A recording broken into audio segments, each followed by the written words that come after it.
Okay. So everybody, पहली बात तो भाई कॉन्ग्रेचुलेशंस। आरजेएस हैं और जो ये बोलती हैं खुद, क्या आप क्या कहते हैं?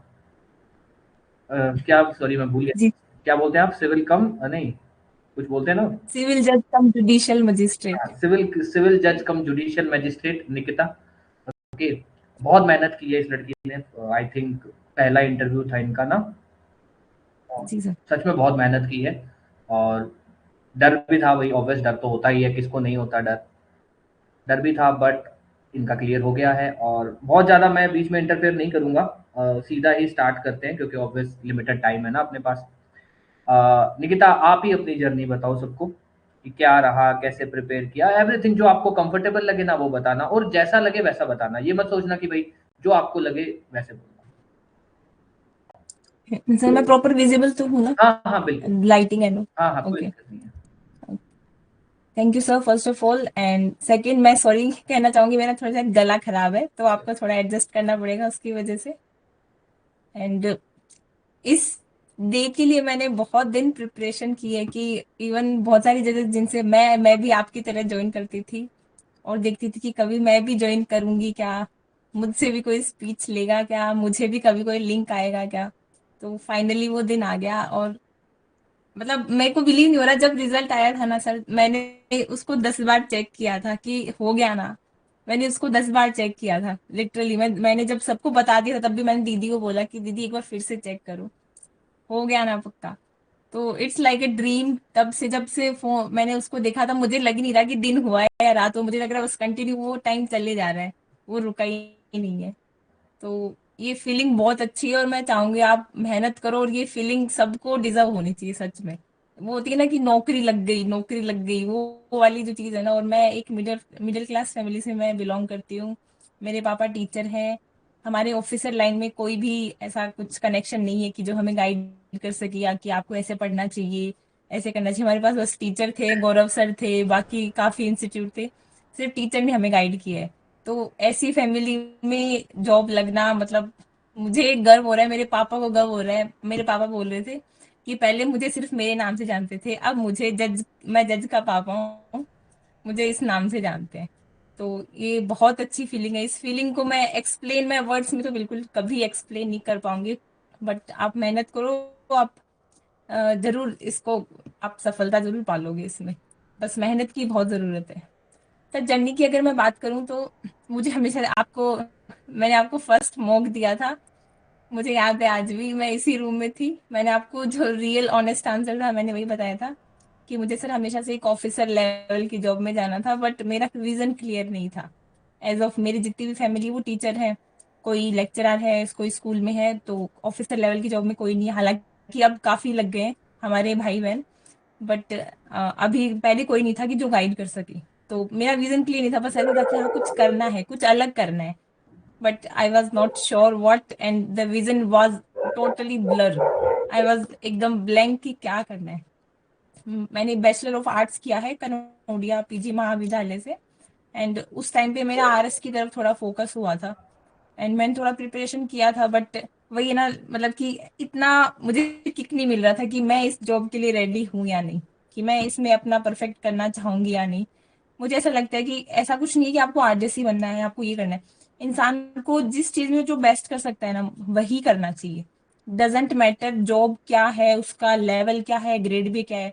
जो इंसान जिसमें बेस्ट कर सकता है उसको उसी में जाना चाहिए, और मैंने वही चूज किया।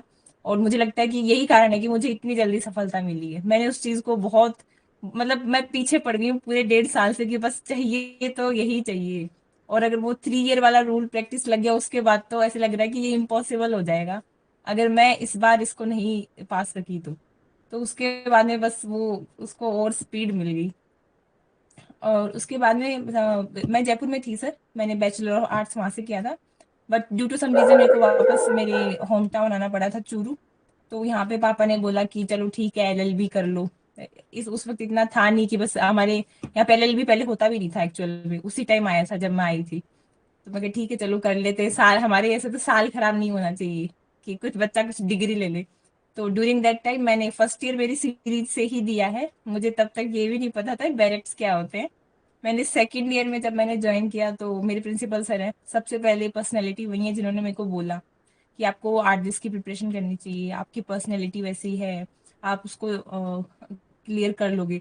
And I was like what is RJs. मैंने बस सुना है कि हाँ ठीक है मजिस्ट्रेट होते हैं, जानते हैं, but never thought of it कि आईएएस सुना है, आरएस सुना है, आरजेस बहुत कम अवेयरनेस है लोगों को इस चीज़ की। तो मैंने कहा ठीक है, फिर हमारे छोटी सी कोचिंग भी है चूरू में, तो मैंने उसको मैं ठीक है ज्वाइन करते हैं। काफ़ी कोचिंग है जयपुर में, बट मैं ऑफलाइन के लिए रेडी नहीं थी। इवन गौरव सर के साथ भी मैंने ऑनलाइन ही प्रिपरेशन किया है सारा, तो मैंने उसको ऑनलाइन ज्वाइन किया।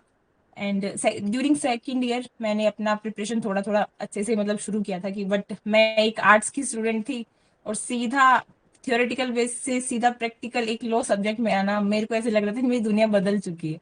मैं सबको बोल रही हूँ कि पता नहीं वो क्या पढ़ा रहे हैं। मैंने फर्स्ट सब्जेक्ट था, मैंने आईपीसी पढ़ना शुरू किया था मेरी कोचिंग में, मुझे अभी भी याद है। और वो इतना ऊपर से गया था कि मुझे, मैं समझा नहीं सकती कि क्या हो रहा है। स्टार्टिंग के 4 महीने तक आई वॉज ब्लैंक, मुझे कुछ भी समझ नहीं आया था। मैं एक आर्ट्स की स्टूडेंट थी, बिकॉज मेरी हिस्ट्री सब्जेक्ट मेरा फेवरेट रहा था, और सीधा इसमें आना बहुत ऐसे अजीब लग रहा था। बट मुझे लगा अब तो आ गए हैं, कुछ तो करना ही पड़ेगा, बिकॉज वहाँ पे ऐसे ही जैसे मैं आपको इंटरव्यू दे रही हूँ, वहाँ पे भी बहुत लोग आते थे, एडीजे सर आते थे, डीजे सर आते थे, तो वो इंस्पायर करते थे। मुझे लगा यार जॉब बहुत अच्छी है, इतने लोग इंस्पायर हो रहे हैं, तो कुछ तो करना ही चाहिए। और अगर अब ज्वाइन कर लिया तब तो कुछ करना ही पड़ेगा। तो जब लास्ट ईयर वैकेंसी आई थी तो मैंने प्रिपरेशन शुरू करी थी। उस टाइम गाइडेंस नहीं थी मेरे पास में। इस वक्त जो लोग हैं उस वक्त मेरे पास कोई भी नहीं था। मैंने इस बस खुद से ही, मेरे पास बुक्स थी, एक परीक्षा मंथन की जो बुक्स आती हैं वो काफ़ी अच्छी बुक्स है। मैंने इस बार भी मैंने उनको रिफ़र किया था प्रीलिम्स के लिए, मैंने वो रिफ़र करी थी। और मतलब मुझे अभी भी याद है जो लास्ट मैंने दिया था प्री का एग्ज़ाम, उसके अंदर सीपीसी मैं बिना समझे मैं रट के गई थी, बिकॉज मेरे पास मुझे कोई अच्छा टीचर नहीं मिल पाया था कि जो सीपीसी समझा पाए, क्योंकि सीपीसी को समझना थोड़ा मुश्किल है। क्रिमिनल आपको इंटरेस्टिंग लगता है तो समझा जाता है, बट और लास्ट ईयर का पेपर था सीपीसी बेस्ड, जितना मुझे याद है सीपीसी बेस्ड पेपर था। बट मैंने क्लियर कर लिया था प्रीलिम्स, मेरा मेंस नहीं हो पाया था उस टाइम, बिकॉज मेरे पास गाइडेंस नहीं थी। एंड एट दैट टाइम मेरे एलएलबी के एग्जाम थे, और मेरा जो इंग्लिश का जो पेपर था वो भी थोड़ा सा इतना अच्छा नहीं हो पाया था। एंड ठीक है, उस टाइम गाइडेंस नहीं तो मैंने उसको इतना नेगेटिव ना लेके मैंने उसको पॉजिटिव लिया कि सीखते हैं इससे, क्योंकि एक मुझे ऐसा लगता है कि मेंस राइटिंग में लीगल जो लैंग्वेज है उसकी अडेप्टेबिलिटी बहुत ज़रूरी है।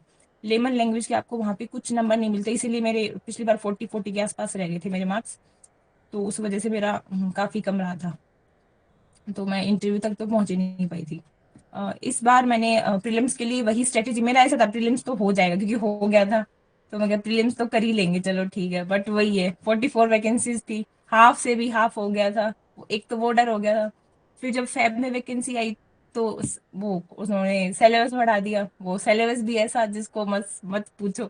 मुझसे ज्यादा टेंशन गौरव सर को थी उसकी क्योंकि उन्होंने प्रिपेयर करवाया है, वो सर थे तो वो सब्जेक्ट्स क्लियर हो गए, अदरवाइज मुझे लगता कि मैं उनको क्लियर कर पाती। ऐसा नहीं है कि उनमें से क्वेश्चंस बहुत आए हैं, बट बच्चे में कॉन्फिडेंस नहीं आ पाता, ये बात मैं कह सकती हूँ। और प्रीलिम्स के टाइम में मैंने जो परीक्षा मंथन बुक्स थी उनको प्रेफर किया था। मुझे अभी भी याद है मैंने उन बुक्स में शायद 10,000 के आसपास क्वेश्चन होंगे या फिर उससे ज़्यादा भी होंगे। मैंने उनको 2 बार पढ़ा है, उनको 2 बार सॉल्व किया था मैंने। पहले एग्जाम के 5 दिन पहले तक मैंने एक बार फिर से रिवाइज किया था, और उससे पहले जैसे जैसे टॉपिक्स होते जा रहे थे मैं उनको कम से कम 2 बार उनको अच्छे से किया है। बाकी कितनी बार किया है उनकी कोई गिनती नहीं है, बाकी 2 बार मैंने उनका अच्छे से रिविजन किया है बुक्स का विद सिलेबस। सिलेबस तो अलग है, सिलेबस पता नहीं सीआरपीसी तो कितनी बार पढ़ा गया होगा, वो बात अलग है। और ड्यूरिंग मीन्स जो भी सर की स्टूडेंट्स है, पारुल जैन जो मैम है, नहीं डिड यू अपीयर? नहीं। नो सर, मैं अपीयर नहीं हुई थी because I was not eligible, मैं अपीयर नहीं हुई थी। ठीक है, शुरू करते हैं वापस। जो पारुल जैन मैम है जो अभी बन चुके हैं आरजेएस, उनसे मेरी काफ़ी गाइडेंस रही थी। मतलब मैं कहना चाहूँगी मेरा, मैं अगर आज आपको स्पीच दे पा रही हूँ तो सिर्फ उनकी वजह से। उनको मेरा मेंस दिलवाना, प्री दिलवाना, मेरा इंटरव्यू दिलवाना, उनका बहुत बड़ा श्रेय है इन चीज़ में। उन्होंने मेरे को एक एक चीज़ सिखाई है। उन्होंने भी दिया था इस बार वाला, बट होपफुली वो पहले वाले में सिलेक्ट हो गए तो काफ़ी अच्छा है उनके लिए। तो मेरा गाइडेंस उनसे रहा था। उनका एक चैनल है इनोवेटिव जुडिशरी करके, उनसे मैंने प्रॉपर कोचिंग ली थी। सर से मैं बाद में जुड़ी थी, मेंस के टाइम पे जुड़ी थी, न्यू लॉज जब ऐड हो गए थे, क्योंकि पारुल मैम और हम ब्लैंक थे उनमें, तो उनमें हमें सर ने हेल्प करी थी। तो उस पारुल जैन मैम का बहुत बड़ा कंट्रीब्यूशन है। मैं मुझे याद है अभी भी, इंटरव्यू देके मैं आई थी, मैं नेक्स्ट दिन उन्हीं से जाके मिली थी कि मैम पता नहीं इंटरव्यू तो कैसा हुआ, बस आप मेरे को आशीर्वाद दे दो कि मेरा हो जाए। और उन्होंने बोला कि तेरा हो जाएगा, तू टेंशन मत ले, तेरी जैसी स्टूडेंट मेरे को कभी नहीं मिली। क्योंकि वो पहले एक टीचर थे, मुझे आज भी याद है, मैं उनको 14 नवंबर 2024 को मैंने उनकी फर्स्ट क्लास अटेंड करी थी। और उसके बाद में उन्होंने 2-4 महीने के बाद उन्होंने बोला कि मुझे खुद को भी प्री देना है, मेंस देना है, तू अच्छी स्टूडेंट है। उन्होंने मेरे को एक टीचर से दोस्त में वो कब कन्वर्ट हो गए मैं बता ही नहीं सकती। वो इतने अच्छे टीचर हैं, इतने अच्छे दोस्त हैं। और जब भी मैं सिलेक्ट हुई मेरा फर्स्ट कॉल उन्हीं को था, और वो बहुत खुश थे, बहुत ज्यादा खुश थे वो। इससे बड़ी चीज नहीं हो सकती कि एक टीचर को आप इससे बेटर गिफ्ट मुझे नहीं लगता आप दे सकते हो। और मेंस के टाइम में सर मुझे लगता है कि जो सबसे ज्यादा हेल्प किया कि मैंने, जो मेरी पहले जो कमजोरी रही थी लीगल लैंग्वेज, क्योंकि मैं आर्ट से थी तो मेरा लीगल लैंग्वेज मैं अडेप्ट नहीं कर पाई थी। इस बार मैंने उस चीज पे फोकस किया था। जो लीगल लैंग्वेज है उसको मैंने वर्ड्स ढूंढे, जो आईपीसी की जैसे अपन डेफिनेशंस देखते हैं उनमें एक वर्ड्स होते हैं, ऐसे कनेक्टिविटी बहुत होती है, बट जो जो वर्ड्स होते हैं वो उनको वही दिखते हैं। अगर हम कॉमन इंटेंशन वाले में देखें तो फर्दरेंस वर्ड है, कॉमन इंटेंशन जो वर्ड है ये बहुत इंपॉर्टेंट है, उनको वो वर्ड्स दिखने चाहिए उन डेफिनेशन में। ये छोटा सा एग्जाम्पल था। बाकी सीआरपीसी देखते अलग देखते उनमें एक जो एक एक डेफिनेशन को कुछ अलग बनाता है ना, वो अपन को उस डेफिनेशन में दिख जाता है। मैंने उन वर्ड्स को लिखा, उनको सीखा, बार बार मैंने बोला उनको। और जब भी मैं एलएलबी के एग्जाम देने जाती थी मैं ऐसे नहीं बोलती कि मैं एलएलबी, मैं मेंस ही लिख रही हूँ। मैं उनको मेंस की तरह ही लिखती थी कि अगला देखे ना तो उसको लगे कि ये कॉपी एक जो आर्टिस्ट कैंडिडेट है उसकी है। मैंने वो चीज, क्योंकि ड्यूरिंग माई मेंस मेरे एलएलएम के एग्जाम थे, तो मैंने उनको भी वैसे ही दिया था कि मेरा मेंस ही एग्जाम है। क्योंकि ऐसा नहीं होती है कि पहले प्रीलिम्स करो फिर मेंस करो इंटरव्यू करो। फर्स्ट डे से आपकी तीनों प्रिपरेशन शुरू हो जाती है। मेरा जो पिछली बार वाला प्री था मैंने उसमें सिर्फ प्री के हिसाब से किया था, तो बस वो प्री होके रह गया था, मेंस नहीं हुआ था मेरा। इस बार मैंने सब कुछ साथ में ही तैयार किया था। सर ने कुछ बोला कि ये इंटरव्यू में पूछा जा सकता है, मैंने उसी वक्त लिख दिया। सर ने कुछ बोला